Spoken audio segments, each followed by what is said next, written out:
Hi, this is Mato. In this video, I will show you a very instructive chess game. This is the game between Ossip Bernstein and Jacques Mieses that was played in Coburg in 1904. And where is Coburg? Coburg is a town in Bavaria, Germany. In this game, Bernstein had white pieces and he started with e4. Mieses played c5, Sicilian defense. And now knight to c3. Knight to f3 is the most popular move nowadays. But we have knight to c3. e6. Knight to f3, and black played knight to c6. The question is d5 a better move? Let's have a look at one line. If d5 is played, white can play bishop to b5 check, and after knight to c6, castling, and after a6, bishop takes knight, pawn takes bishop, and looks like that white has a huge lead in development. What do you think? Okay, let's go back to our game.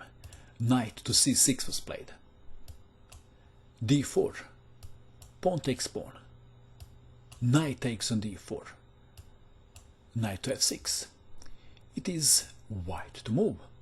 White can continue in many different ways, like knight to b5, a3 preventing bishop to b4.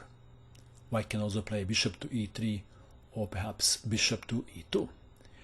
Bernstein captured the knight on c6 because knight was controlling e5 square, and Bernstein wants to push the pawn to e5 and to gain more space on the board. Of course, Mieses captured towards the center, e5 attacking the knight. And how should black continue? Knight to g8 doesn't look too good, does it? So Mieses played knight to d5, and now not taking knight, but knight to e4, and black played f5, attacking the knight. The most popular move nowadays is queen to c7. In our game we have f5. White captured en passant, and black recaptured with knight. How about pawn takes pawn? Is that good? That would be a blunder because of queen to h5 check. So we have knight takes pawn on f6, knight to d6 check, bishop takes knight, queen takes on d6, preventing black from castling and from pushing the pawn to d5.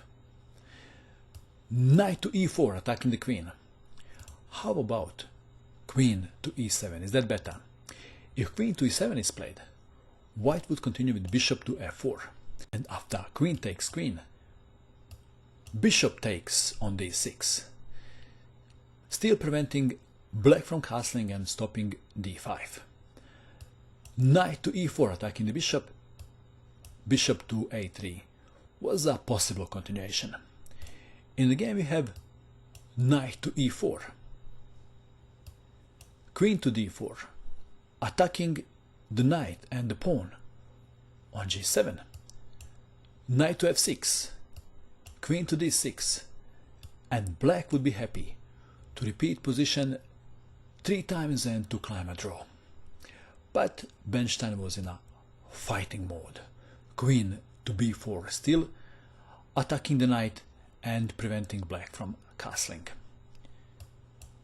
d5, bishop to d3, threat is bishop takes knight, and after pawn takes, queen takes on e4.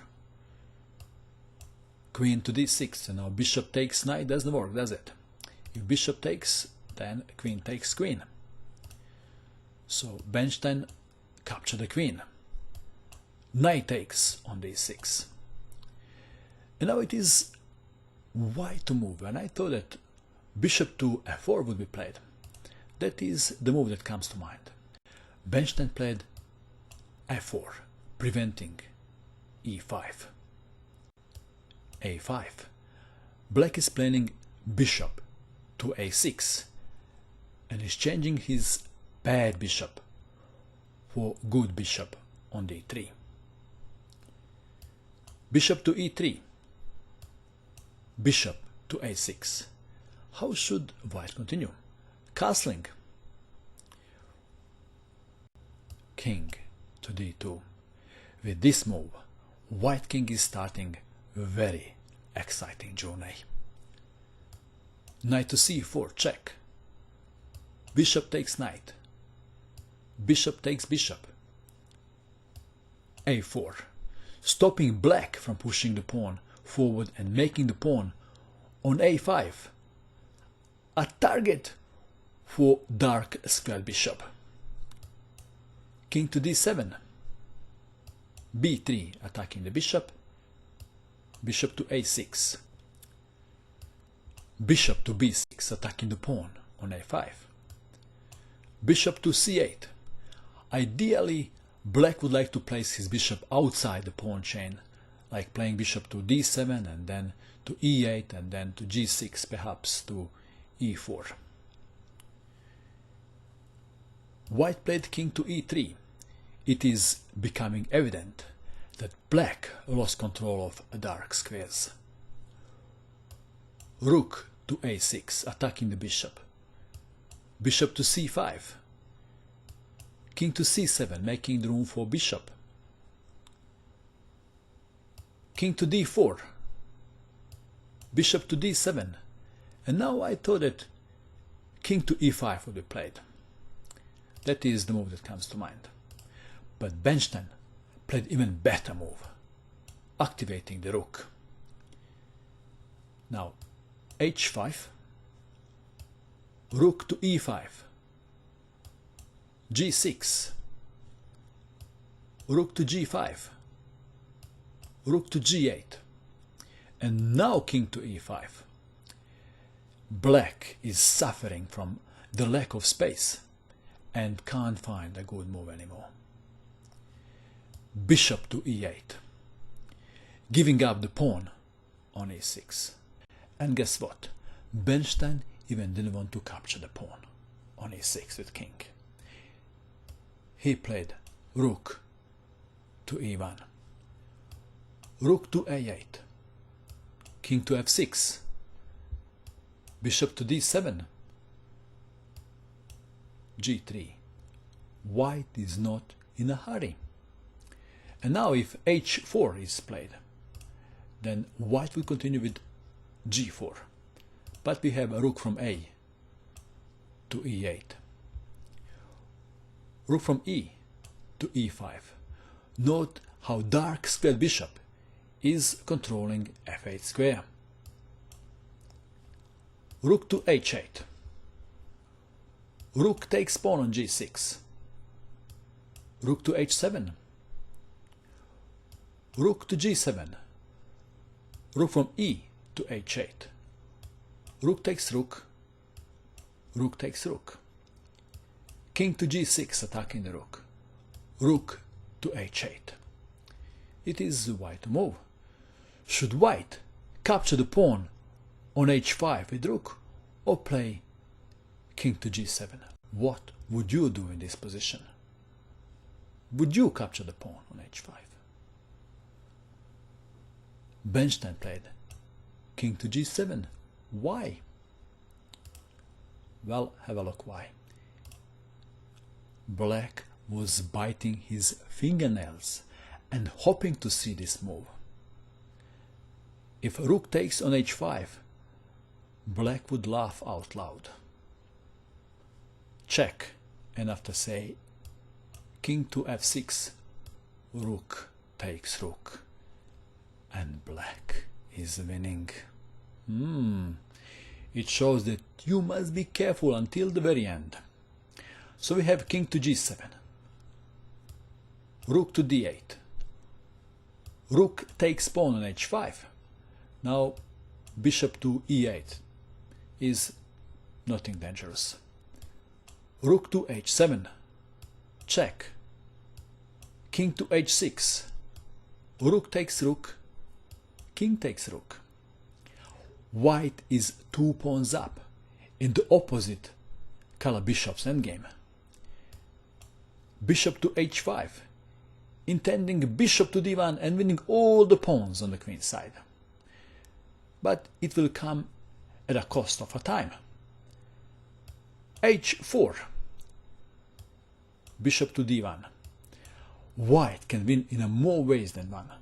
How would you continue now if you had white pieces? Bernstein played c3. Bishop takes on b3, but bishop is no longer controlling g4 square. So g4 was played.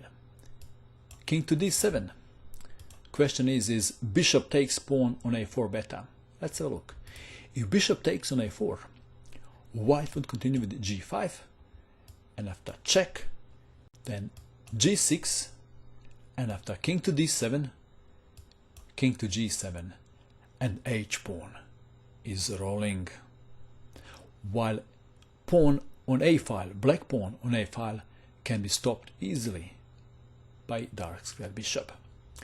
Okay, so in the game after g4 we have king to d7, g5, e5, not taking the pawn, but f5.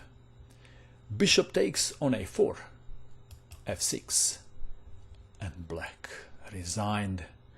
Black had enough torture for a day. Possible continuation is king to e6, but then king to g7. And how do you stop pawn from rolling to f8? Well, black can continue like this. King to f5, but then f7, king to e4, pawn to f8, queen, and we can stop here. Two things are standing out from this game. First, great technique of exploiting dark square weaknesses.